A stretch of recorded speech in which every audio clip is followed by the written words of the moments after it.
Welcome to the Everything Cancer podcast, where guests offer insight into the honest survivor experience, how challenges are met head on, where blessings are discovered, and helpful information is shared. We are so glad to have you here, and we hope you enjoy today's episode. As you know, the information shared on the Everything Cancer podcast is not intended as medical advice. Always consult with your healthcare team. We would love to hear from you, your suggestions for topics or guests, and your comments about the show at everythingcancerpodcast@gmail.com. Remember to rate us on your favorite podcast platform and tell others about our show. Now on to the episode.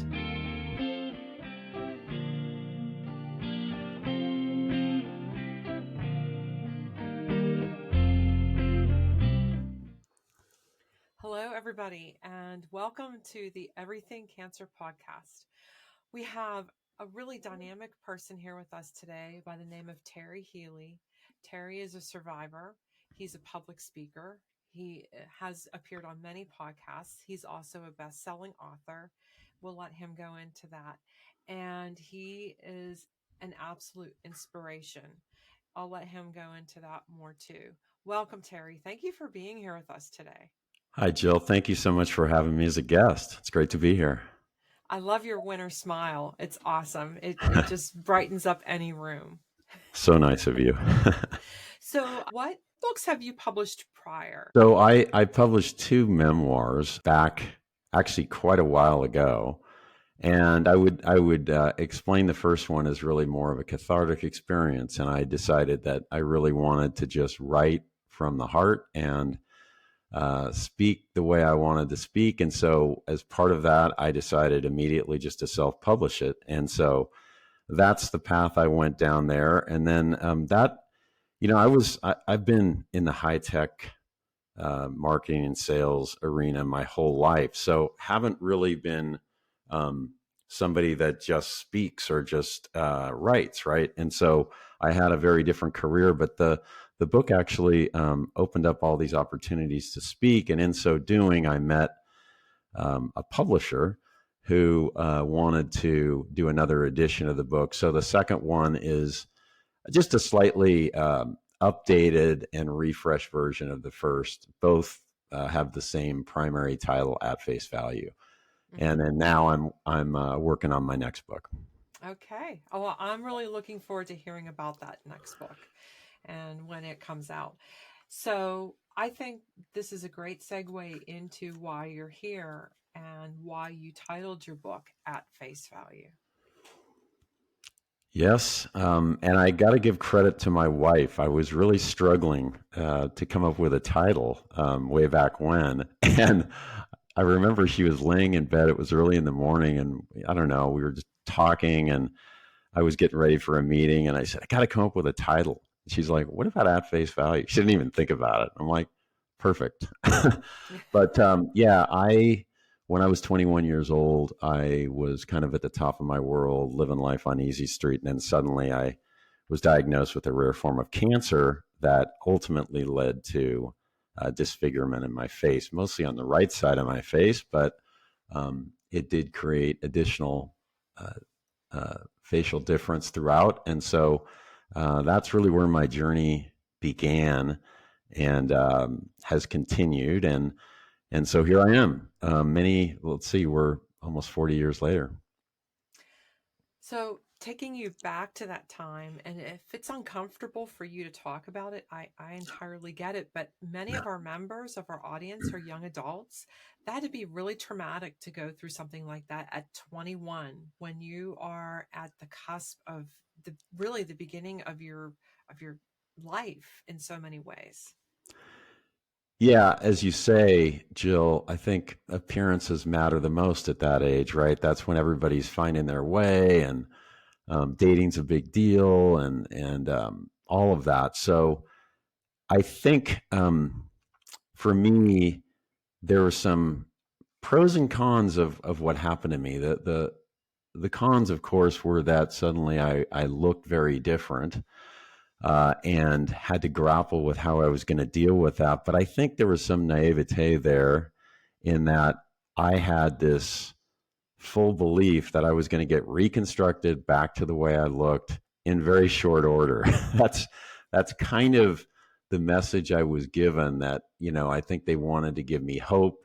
And I'm grateful that they actually spoke to me that way. I think if they had told me when I was 21 that, this is going to be incredibly disfiguring and you're not going to ever look the same again. Your nose is going to look different. Your eye may not be there. All these things, I don't think I would have been able to fight back and and really respond in the way that I ultimately had to. So yeah, it's difficult, but I went through I would call it a somewhat of a dark path for many years, trying to find my way as I began to realize, Jill, that no, I'm not going to rebound from this and become who I was before. I'm going to become a different person. I'm going to be a transformed Terry, and I got to become comfortable with that. And how do I get there? And so that's really when I began this life work of trying to rebuild who I was. And I honestly just kind of got lucky. I stumbled into walls and found my way. So that's got to be very inspiring for people who look at the Terry of today, who is, you have this commanding presence that is full of confidence, and you're just a very easy person to be around, to understand that you had your own trials getting where you are, and it wasn't easy, but you did it. And so that in of itself is inspiring, to understand it didn't just happen. You worked at it, but you did it, and it was Yep. possible. Yeah. Yeah. And I think you and I talked about some of this stuff before, perseverance. And, um, it's like anything in life, it does take some hard work, perseverance. But I think that you have to make that decision. Am I going to hide in a shell somewhere? Or am I going to live my life and realize that there's a whole lot more out there Mm-hmm. for me to live? And I think all of us go through a process in a different manner, but I think gratefulness is key. I think that as hard as it is for some people to understand, there's always something worse. And I think that I was fortunate that the first thing I was grateful for, and it's in my book, it's like when I woke up, I didn't think I could see out of my right eye, and I thought they removed my right eye. And not so much a disfigurement concern as much as a I don't want to lose my eye concern. And what happened was I couldn't see out of the eye because there was all this duolobe, this ointment over the eye, because the surgery had been so close to it. And I was in a panic, and the nurse was like, in the recovery, when I woke up, she kind of looked at me and she said, no, don't worry about it. She started wiping my eyes and I could see again. And I was like, oh my God. And so I was grateful right away. I'm like, God, it could be so much worse. So Yeah. So that gave you a ray of hope right there. ray of hope. Ray of hope. When you were young, you're married now. When you were younger, how did you, for our younger audience and our Yeah. audience that is single and looking, how did you approach dating? So I'm going to be obviously fully honest here. And by the way, I'm happy to talk about any topic. So don't ever worry about the Okay. question. But I became almost overnight pretty insecure with the way I looked. I mean, I looked in the mirror and I was like, oh my God, people would come to see me in the hospital, and sometimes they would just, gasp. And Wow. there were lots of experiences like that. And so I began to pretty quickly fall into this darker and darker space, and um, realized that I wasn't comfortable in a social setting. I wasn't comfortable going into a bar. I wasn't comfortable in a party. I wasn't going to talk to girls anymore. And fortunately, I came to my senses probably because of the fact that I was just a normal human being with some level of desire, that I didn't want to live in a dark cave the rest of my life. I was interested in females, and very much so. And so I I fortunately figured out that, you know what, I'm not in a place where I can ask somebody out that I'm interested in. I can't deal with rejection. But what I can do is start to rebuild who I am and figure out what are the things that are going to make me feel better about myself. And so I can talk about that. There's a multitude, but there's a couple core things that I think, again, I bumped into walls and I fell into and realized that, hey, there's a couple things that I can do that are going to make me feel better and better about who I am. And that's the first step. You have to feel good about yourself before you can go out and do that other stuff. So that was the work that I had to do. So yeah, I did take a hiatus for a while Hmm. from the dating life. I love how you're talking about the building blocks that you put into place when you found yourself in this dark place that was so um, you found the carpet pulled out from underneath of you, and these building blocks that you picked up one by one to rebuild yourself that you're talking about. Yeah. It's pretty incredible. And you basically reinvented yourself. um, and so what did you do? Did you find interests? Did you find hobbies? How did you reinvent yourself? Yeah. So the first couple things I did was in looking at the mirror, I realized this is somebody that doesn't look normal anymore.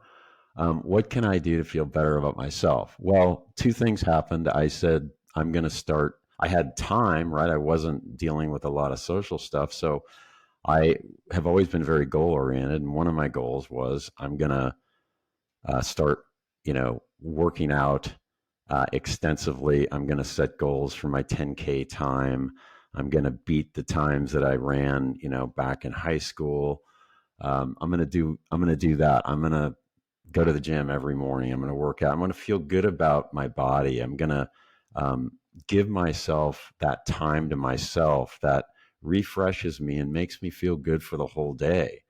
Because I was fortunate early on to realize that when I exercise first thing in the morning, and I used to run a lot, the endorphins, whatever, I would feel so much better throughout the day. I wasn't as irritable. I was happier. So that was part of it. But I wanted to feel better about my body, honestly, because I figured that's the only thing I have control over. I don't have control over my face. I got to focus on what I can control. But the other thing was, I got a job that gave me the ability to carve my own niche. It was a startup. They needed so much help. And so I just started working really hard and setting goals in that arena as well. And as I started to see success and got promotions, I realized that I am as good as anybody else. And achieving that gave me more and more confidence, and I could set the next goal or the next target. And so those were the first couple of things that I focused on. And then there were others that followed. So anybody listening can engage in some sort of physical activity, Yep. even if it's chair yoga, to help themselves feel better every morning and clear their mind and help, as you were talking about with the endorphins. And I was just reading an article this morning and again last night about how important exercise and physical activity is in terms of self-image and in Yep. terms of stress relief and in terms of uh, j- con- uh, fatigue, getting rid of fatigue. Yep. Exercise benefits all of us, but particularly people on the cancer journey, cancer survivors, immensely. And I love hearing what you're talking about here. Um, so it had one of the questions that we had talked about before this interview, and if anybody's listening, it had to be really terrifying to go into surgery knowing you were going to come out a different person. Yep. Do you have any words of comfort for someone facing that? For me personally, one of my, you used the word building blocks earlier, but one of the building blocks that I was fortunate to have as part of this ability to maybe respond was that I had a fair amount of religious faith. Mm-hmm. Um, that gave me courage and strength throughout the ordeal. So I had this foundation. And so I think when I went to surgery that morning, I remember it clearly. I just kind of gave in and let go and prayed and said, I just want to come out of this alive. I want to survive. Um, I want to give me the strength to deal with whatever the outcome was, whatever the outcome is.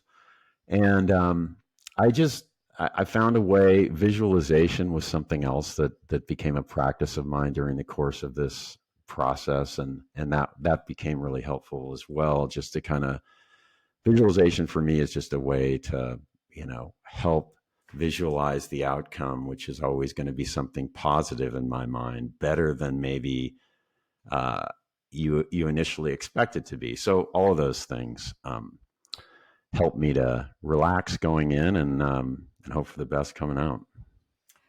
I think a lot of people listening, I hope, take a lot of strength from that. Really. So thank you for sharing that, really, Yeah. because I can imagine that's a really terrifying prospect to face. Well, I Um, think, Jill, just one other thing too, because I don't think everybody can respond and say, well, I don't have the religious faith. I don't believe in that. That doesn't give me uh, the same thing that it gave him. I think just positivity, right? In my case, positivity combined with prayer, thinking positive about the outcome is always going to be better. And I think a lot of people get into this negative self talk thing. And so it's really easy to fall into. And so you just have to challenge yourself and say, there's a positive response to every potential negative thought that I have, and try to focus on that. you bring up a really good point that actually I talk about a lot whenever I talk about uh, sexual health for the cancer journey is how important um, self affirmation is. Yep. Finding things you like about yourself and telling yourself those every day to remind yourself what you like about yourself and reaffirming that every day makes a Yep. really big difference. I like the way you're smiling right now too as I'm talking about that. No, it's right on. I think about that all the time. It's so important. I think it's exactly what you're saying, but celebrating our successes, and Mm-hmm. we have to take the time to recognize that it's a journey and it's one step at a time. And things aren't going to be perfect overnight. It's going to take time. You have to get comfortable with that, but celebrate along the way. And that's part of it. It's not the destination, it is the journey, and celebrating along the way is a huge survival piece of Yeah. getting along the journey, is finding those moments of beauty and those blessings along the way, but reminding yourself of what is good about yourself instead Yep. of staying in that dark place. Yeah. And I really like what you're saying here. And just if it's okay, just one other thing, the Sure, whole whatever, this is your interview, so you could say no, no, whatever you no. want. But the whole gratefulness thing, we talked about my concern with losing an eye, and I just remember that um, one of the things that I did shortly after I was able to return to school at UC Berkeley was walking across the campus and noticing things and looking at things that I maybe had never really noticed before, like the trees over Moffat Library. I was always in this rush to get to Moffat Library to study, right? And so instead, I walked around and just sort of looked and appreciated. My God, these trees are beautiful. This setting's incredible. Like I'm so lucky that I can see it. And and so again, gratefulness always makes life easier because there's always something worse. And so it helps you accept where you are in that journey. I hear that's a very consistent message I hear in both the support group I facilitate, the survivors there, and the survivors here in the podcast, the one on one interviews, which have become really special to me personally. And I hope to our listeners. the unexpected blessings, the Yep. unexpected beauty, and the appreciation for those that you didn't have before you were diagnosed. And most people say, well, I would have never wished this for myself. Right. I don't want this appreciation to go away. Yeah. It means too much to me now. 100%. Yeah. And 100%. And you see this too, Jill, I'm sure that, I know a lot of uh, cancer survivors that are 5+ year survivors. I personally have never met one that's ever told me that they wish that what happened to them didn't happen. And primarily it's because it enables you to reassess, reevaluate, reflect on your life and try to figure out what makes your life more meaningful.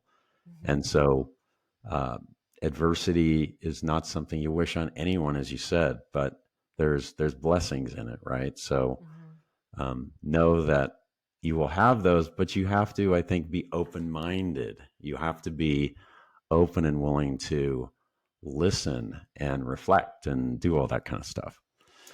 And that's one of the things you talk about whenever you give talks, right? Is Yeah. overcoming adversity and Yeah. ways to do the practical approaches to that. Yeah. Yep. So, what do you talk about whenever you do give talks? So, it's funny. A lot of times that we'll connect with whoever is responsible for the meeting or whatever, and they'll say we'll connect about what are the pain points they're trying to solve for in this meeting. What are the messages that they really want to instill to this audience at this particular time, and so I can tie into those, and then they'll always say, but just tell your personal story, and Yeah. and the honest truth is it does, all those messages do come out. But yeah, I talk a lot about sort of this framework, this adversity framework that I came up with, and the principles that underlie it. So it's just being, it's preparation. It's that's sort of step one, right? And there's a number of principles within that, and then there's reflection. You have to regularly reflect, as I talked about earlier, to um, allow yourself to learn each day. What happened today that I need to reflect on, that I can learn from. If you don't do that, they just kind of pass by. It's just Mm-hmm. another day, and you forget, you move on. And then so the next phase of that is leverage the reflection, iterate, and improve on it. And where the rubber really meets the road is sort of the next step of motivation and action, and that's really where you start to you start to have things in your life that are going to help you move your life forward. And then finally, it's a cycle, right? It ends with optimization. I mean, um, we have to optimize for purpose. And so we're never done. I think if we were done, it would be kind of boring. I mean, Right. we can always improve.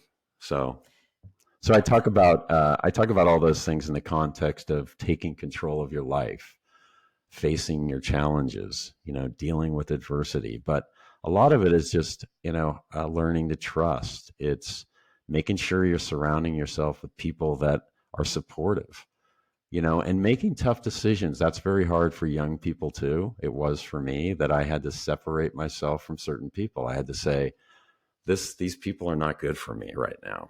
I need to surround myself with positive people that are going to reinforce, not make me feel like um, I shouldn't be where I am, Mm. So You mentioned a word that I often hear in conversations, and that's purpose. Having a purpose makes a really big difference on the journey. yep, that is, yeah. Go ahead. I was just going to say, you have defined your purpose over and over, but you keep defining it, and Yeah, with vision and yeah, a mission. and I think that's the blessing, right, of all of this, of adversity, is that we can find our calling through it. In my next book, I actually have 7 interviews of people that overcame tremendous adversity, more significant than my own. And the way they came out of it is incredible, and what they learned, and the fact that they're very purpose driven people now, and they're happier than they were before. It's actually kind of the concept for my follow on book, is like living life on purpose, and so there's so much there. I can't wait to read it. I'm looking forward to when you let us know it comes out, and we'll have you back for sure. Yeah, yeah. How do you handle questions about your appearance?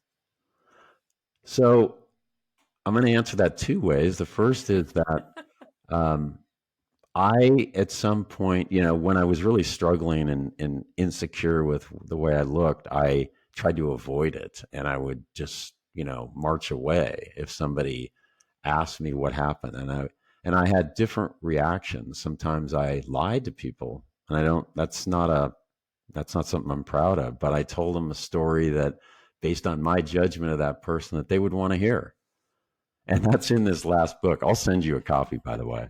Okay, great. There's some stories in there about what I did, and the stories that I told. But what I learned ultimately was that telling the truth is the best, and that's where people can learn, and that's where people can be inspired and realize that, wow, I had a completely different judgment of this person. Now I understand, uh, and hopefully people become more empathetic when you share your story. But the second part of my answer, Jill, is that what's really interesting is we talked about goal setting and rebuilding confidence. And what I found over time was, let's just use an example of going into a Starbucks. 20, let's say 30 years ago, if I went into a Starbucks and there was a mother with her two young kids, maybe 5 and 6 year olds, it seemed like every single time they would point at me and, mommy, or they'd look at me funny, or they would whisper to their mother, what happened to him? And it was always really uncomfortable. I couldn't wait to get through the line. And I just ignored it.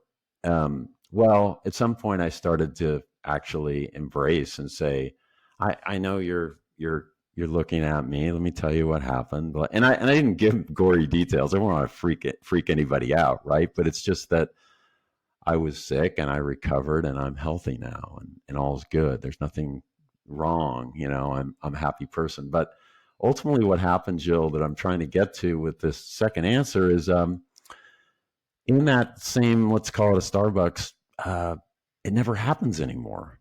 So people rarely, I mean, I would almost be comfortable saying never look at me differently. And I think it's just how we carry ourselves and Right. the confidence that we have. And I think that that's a big part of the reaction that we get from people, is how we carry ourselves. And if you walk into a room and you're confident and you feel good about yourself, people don't notice you as much. And some people want to be noticed. That's a whole different thing that I can't really get into. That's not my thing, but I just wanted to blend in. I just want to be like, normal, like everybody else.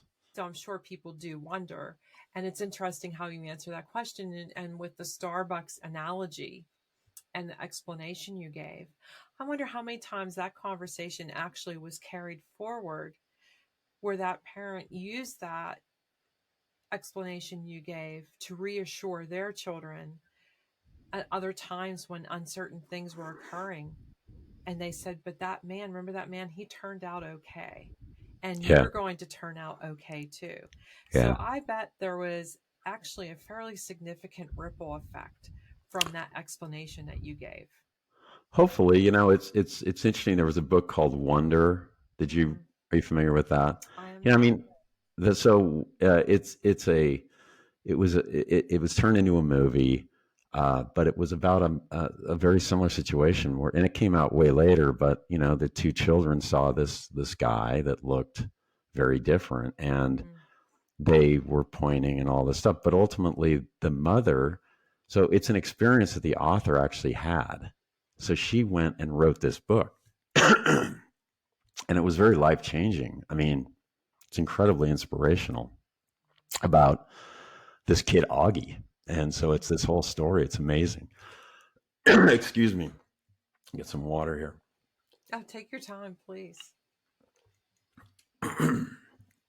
But one of the things that I do in my talks to students at the middle school or high school level is oftentimes I start the presentation off with, and I have the person in charge of the meeting or the assembly put little blank pieces of paper and a pencil, because I don't really want them using their phones, but put a piece of paper and ask them as I walk through the room to look at my face and write down the first thing that enters their mind, right? And then I ask them, fold that piece of paper in half, set it aside.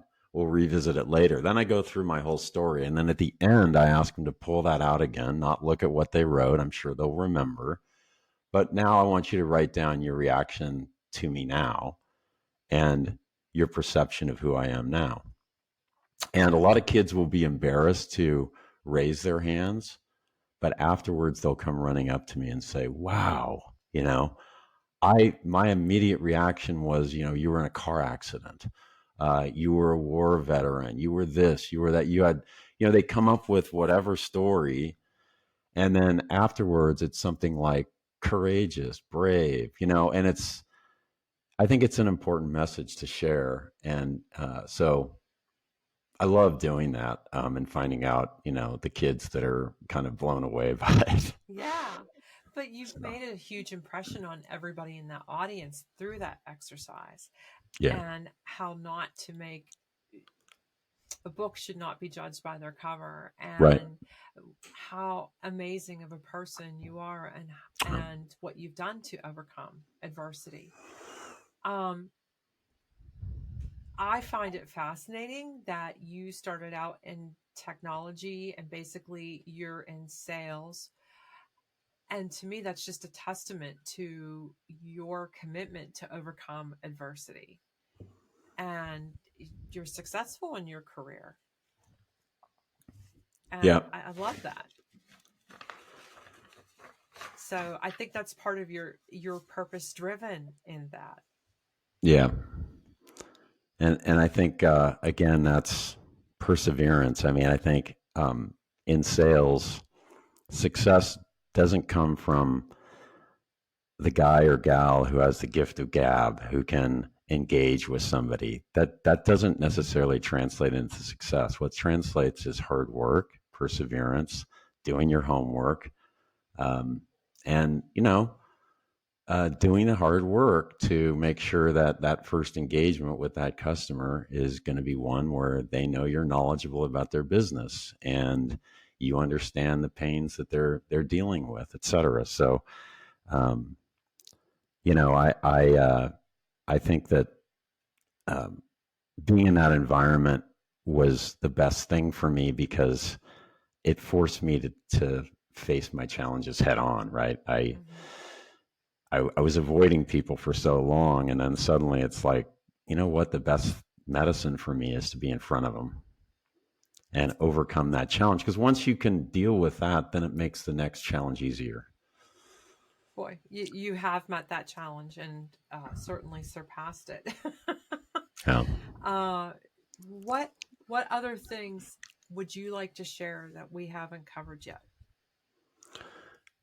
I think you've mentioned a couple things. If there's people in the audience who are younger, I think what I see a lot now on social media, and what social media has unfortunately created in many situations, is this FOMO and this insecurity and anxiety and things like that. And I think that one of the things that I really like to communicate is ways that you can rebuild your confidence and self-esteem, and really make sure that you're reflecting on it and thinking about it. It's not just this obvious thing. You have to actually, it might sound obvious when you hear the steps that I recommend, but I think that it's really making it part of your daily exercise, almost like, you get up in the morning and if you can exercise in the morning, you'll feel better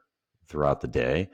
Well, if you can take 10 minutes to check off the list of what am I doing to rebuild my self-esteem? What am I doing to enhance my confidence, to make myself feel better about who I am every day? And so that's a big part of I think what I try to communicate, because I just see more and more people struggling with it, And I know I did big time.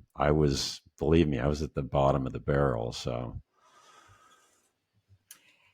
I wish, so for anybody who's listening, Terry's voice projects so beautifully, and his presence is just like his voice. And so to know that you came from what you call the bottom of the barrel to this commanding presence that is also very easy to be around and a gracious person is amazing to me. And you did this through basically pure grit and determination and with purpose and careful steps, it sounds like. So it's something that sounds attainable for anyone. I think so.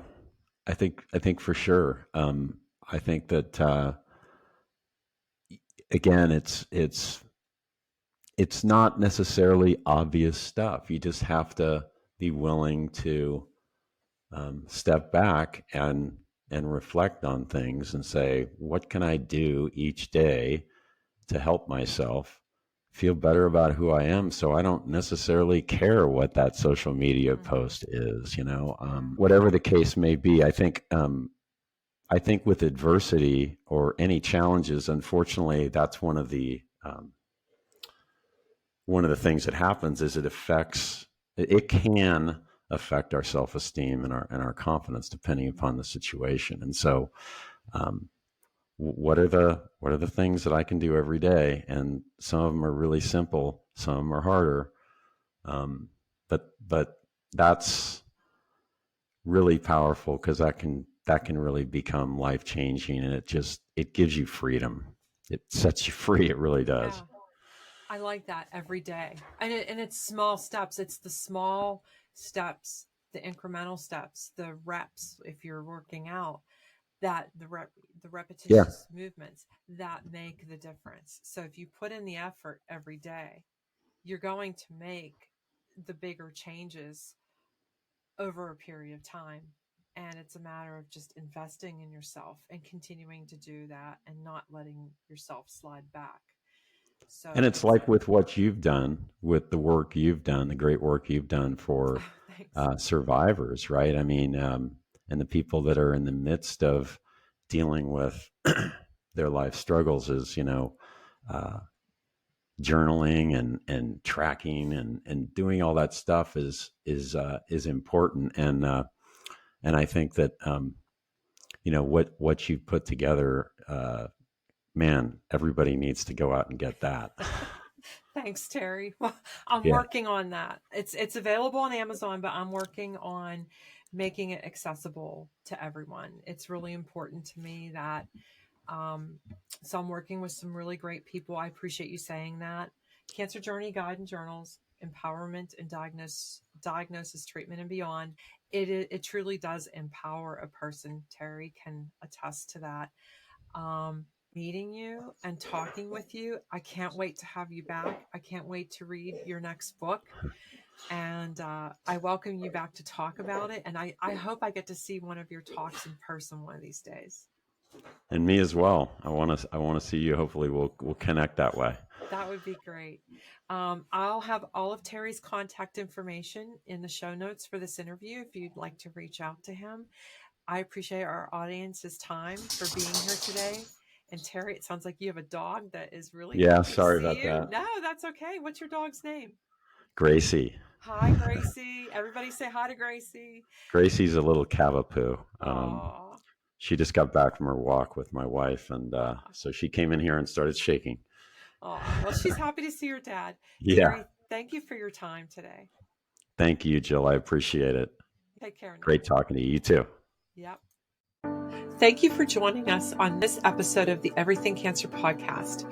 We hope you found the conversation as insightful and as inspiring as we did. Remember, all the details about our guest, including their contact information and links to resources they've shared on their websites, will be included in the show notes. If you've enjoyed this episode, please consider supporting us by visiting our website, checking out our Patreon page, or becoming a sponsor. Your support helps us to continue to bring you these important discussions. Don't forget to subscribe to the Everything Cancer podcast on your favorite platform and follow us on social media.